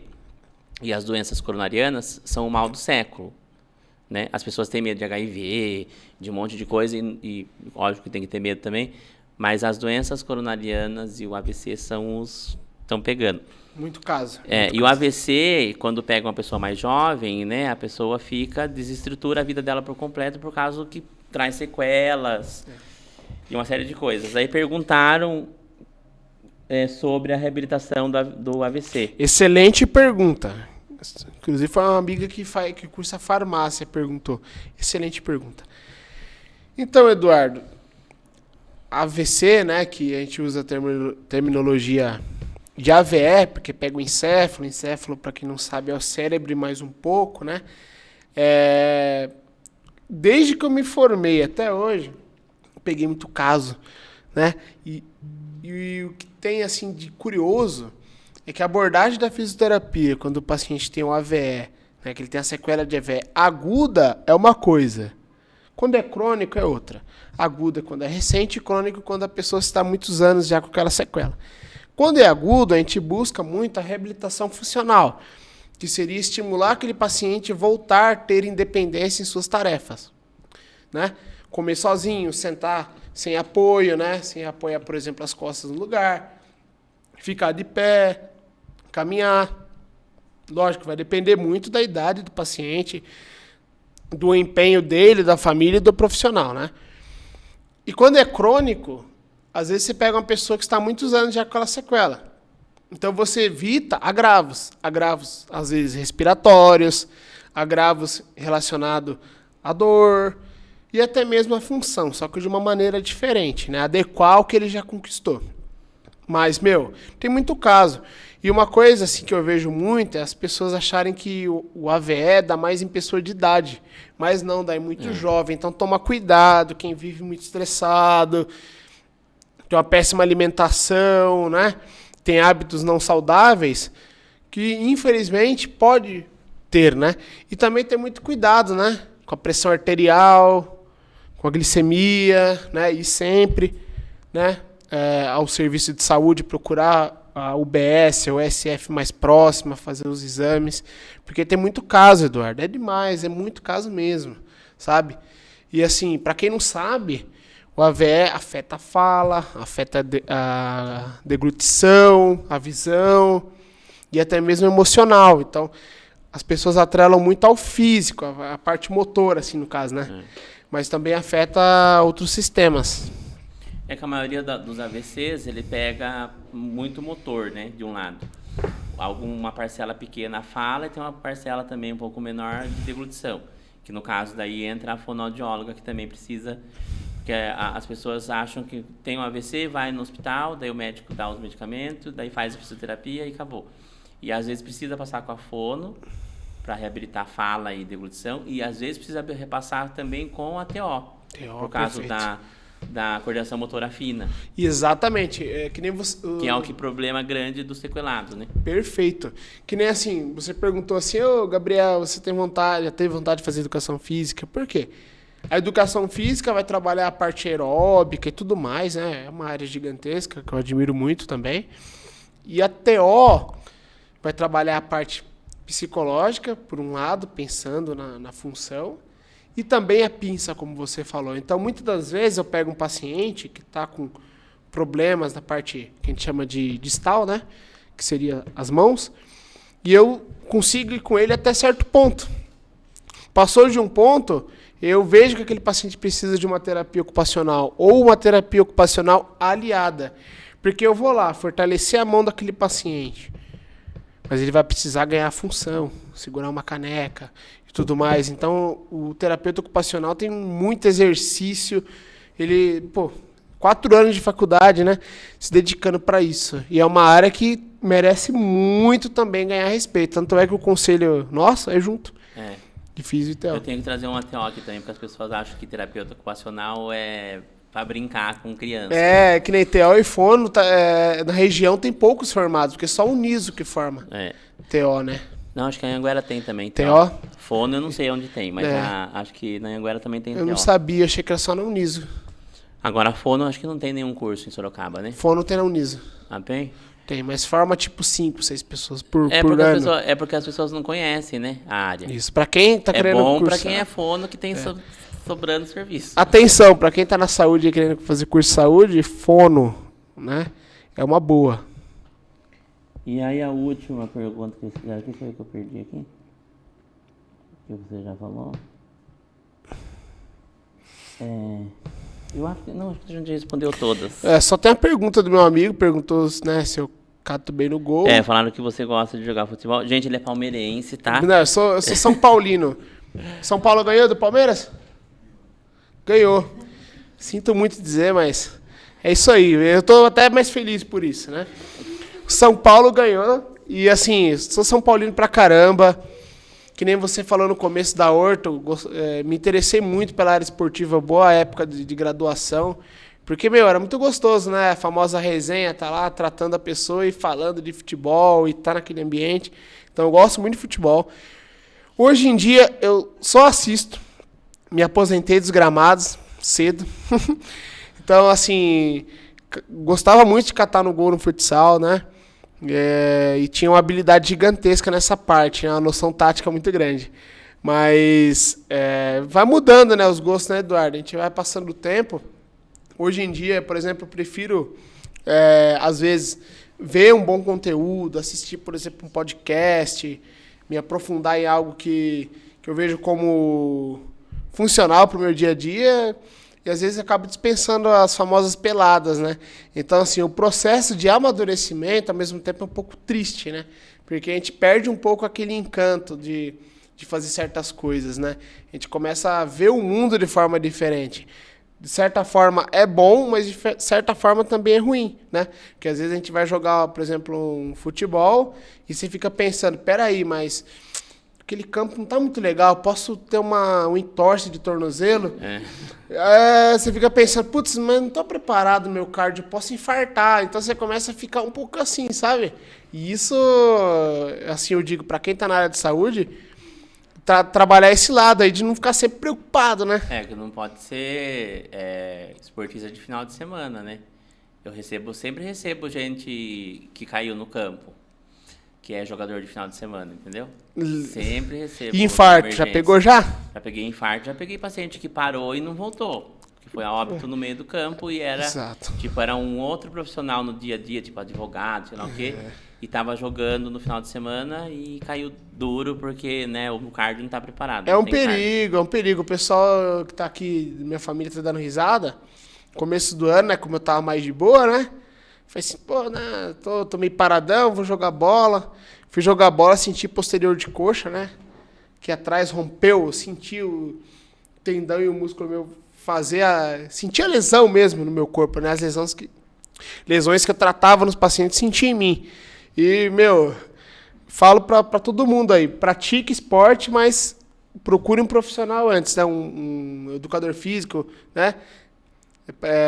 Vá na academia, se prepare, não seja esportista de final de semana, porque traz dano. E eu, como não tenho tempo, e com o tempo comecei a ficar um pouquinho mais sedentário, né, eu tenho esse problema, acabei ficando um pouco mais sedentário, eu prefiro não arriscar muito. Essa semana eu peguei um rapaz que ele luxou, o ombro saiu, né, da cápsula, jogando futebol. Chegou lá achando que tinha quebrado, mas não quebrou, foi só preciso colocar de volta.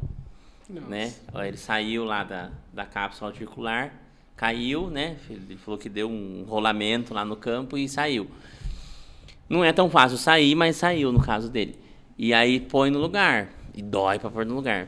Você já colocou?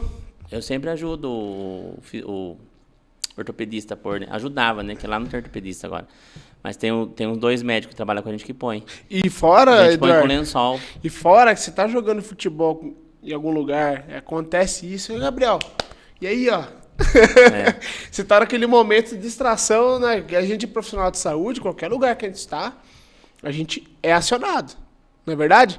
Que nem aquele dia que a gente estava falando sobre, né, urgência, emergência ali, os primeiros socorros, qualquer lugar, né, então tem que estar sempre ciente, né, por isso tem que tomar cuidado do que bebe, pra você sempre pode ser acionado, né? É bacana pôr no lugar. Precisa de força, né? Então sempre o pessoal chamava e ia com lençol. E dói. Dói muito?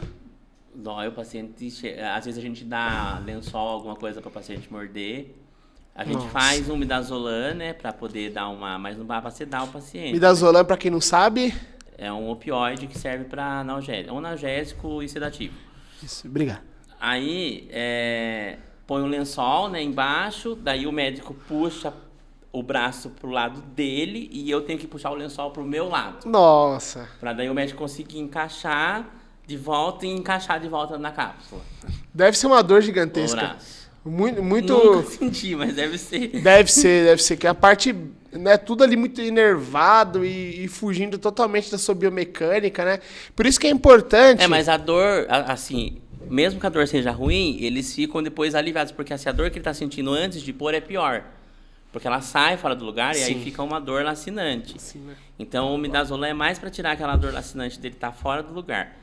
Aí você precisa pôr no lugar. Depois que põe no lugar, nossa, o paciente faz até assim, ó. Aquele alívio, né? Só que aí ele tem que ficar umas 2 semanas com a tipóia para poder o organismo se reorganizar ali, porque dá umas microlesõezinhas, tipo no músculo, no nervo, nada tão grave, mas dá porque sai do lugar, né? Tipo, daí entra a físio, né? Que, por exemplo, assim, Eduardo, eu já vi muita gente pensar que fisioterapeuta trata osso. Fisioterapeuta trata músculo, tendão, para que o osso daquele paciente, a parte óssea dele, seja preservada, se recupere, mas a gente não consegue interferir diretamente na parte óssea, né?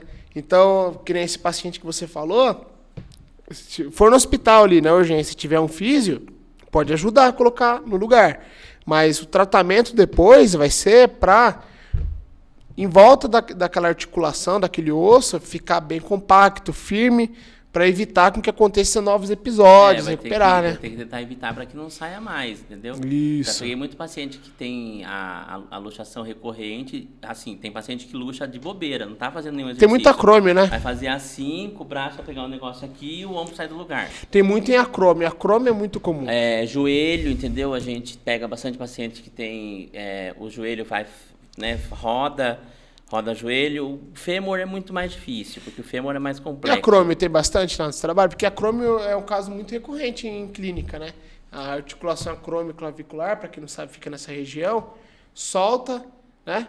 Então, assim, se você parafusa essa região, você perde muita amplitude de movimento. Então, muitos médicos encaminham para fisioterapia para fortalecer e preparar a musculatura para ser um estabilizador dinâmico, né? Que a gente sabe que tem o estabilizador estático, né, quando tem o choque ósseo articular, trava a articulação, e tem o estabilizador dinâmico. Bati no microfone aqui, espero que não tenha alterado. Né? O estabilizador dinâmico é quando você faz esse movimento e, por exemplo, o seu bíceps aqui impede que esse movimento, né, não vá mais longe que isso. E quando é um estabilizador estático, é seu osso chocando com o outro e interrompendo esse movimento. Então, assim, a fisioterapia tem toda essa ciência por trás. Então, quando você vê o fisioterapeuta pedindo para o paciente fazer tal movimento, tem uma ciência por trás, né? Estou fortalecendo tal estabilizador, né? Estou ativando, estou alongando, né? Tem toda essa ciência por trás. Mas o campeão de sair do lugar é ombro mesmo. Não sei Ombro? Qual que é o motivo. É ombro e joelho, mas ombro sempre é o campeão de sair da cápsula articular. E é bem visível, né? Fica caído assim para um lado, daí você só tem que pôr ele de volta. É porque a acrômio-clavicular, a pessoa consegue levar uma vida cotidiana até ela estabilizar, né? Coloca uma tipóia e segue a vida. Já o ombro não, o ombro tem que... Não, o ombro precisa pôr de volta no lugar, senão a pessoa não vive. A outra que tem a dor, né? A gente faz um raio-x para ver se não tem fratura, porque existem casos que não é luxação, é fratura, né? Porque tem luxação, entorse, fratura, tem diferença um pro outro. Perfeito. E às vezes não tem nada, quando não tem fratura, o médico põe no lugar. Exato. Quando tem fratura, ele manda para um especialista. Exatamente, até que não existe o termo trincado, né? Às vezes o médico clínico, não tem ortopedista, o clínico consegue pôr no lugar. Tem um monte de clínico que manja de pôr no lugar. Clínico de emergência, entendeu? Sim. Aí pega um lençolzão lá, às vezes o técnico de gesso ajuda, um puxa de um lado, puxa do outro e encaixa no lugar. Tem pessoas que têm tendência a ter o ombro deslocado. Eu não sei o termo técnico para isso, porque eu não sou muito da área do trauma. É pouca estabilização dinâmica mesmo. E alguns também é questão de genética, formação. Genética e às vezes também falta fortalecimento, paciente encurtado. Isso. Entendeu? Que entra na estabilização dinâmica. Aí né? O pior é assim que eu falo tudo que eu não faço, né? Tudo tipo que eu deveria fazer, tipo, para não ficar encurtado também. Sim. Mas é importante porque quando você vê num todo, você precisa fazer movimento de amplitude, subir, descer, abaixar. é uma coisa que você faz automático e você não para para pensar no dia a dia. Você não para para pensar que tudo que... Uma coisa muito importante. Tudo que a gente faz integra sistemas. Então, assim, que nem a gente está falando desde o começo, mas fisioterapia da neuro, de orto, de respiratório, são áreas que a gente usa para aprofundar o conhecimento, ganhar expertise, né? Mas o paciente é como um todo. Então, que nem você falou, quando o paciente faz isso, é o sistema nervoso dele que está controlando, o sistema respiratório dele está trabalhando o tempo todo e o muscular também.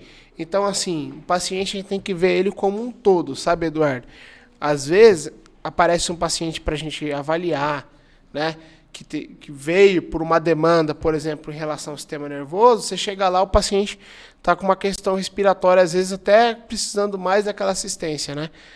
Então, é muito complexo, por isso que a gente tem que ter um olho muito apurado, um olhar clínico, escutar o paciente, investigar, sabe? Isso é muito importante. E na sua área, na minha e tudo mais, né, Eduardo? Muito bem, deixa eu ver seu celular, senão eu vou... O celular dele... de milhões. Então, eu queria, porque nós já fomos o tempo que o nosso diretor, ele fica lá, entendeu? Eu tô que nem a Sônia Abrão. Diretor. Um forte abraço pro Tom também aqui. Falando com o ponto, tem um ponto aqui, tá, gente? Mentira. O Projac de Biona. O diretor tá lá no Twister, que chama, né? O negócio que fica... Como é que é o nome? Que fica lá em cima? Esqueci o nome. Agradecer primeiro a família do Gabriel tá aqui, que vieram prestigiar ele. Às vezes, de vez em quando, a gente tem plateias. Família Neves em peso. E agradecer você por você ter vindo, por ter aceitado o nosso convite, por ter disponibilizado o seu tempo de bater um papo com a gente. Se você quiser deixar um recado para o pessoal que está assistindo. Antes de encerrar, falar para o pessoal compartilhar o vídeo, se inscrever no canal, que é muito importante se inscrever para daí dar mais engajamento. Curta. Deixa seus comentários, né?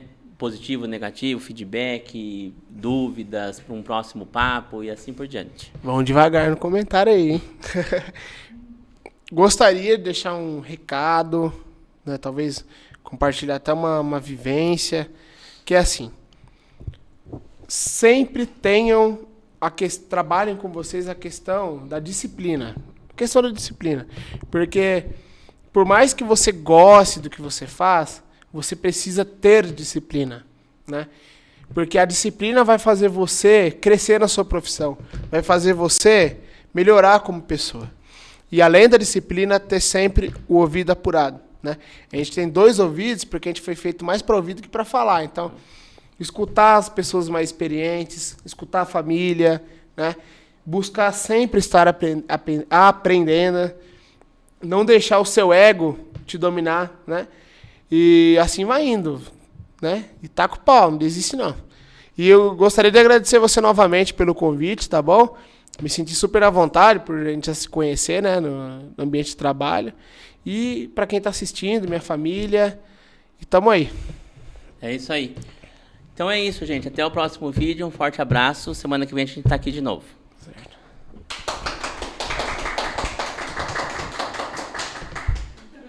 Cadê a claquete?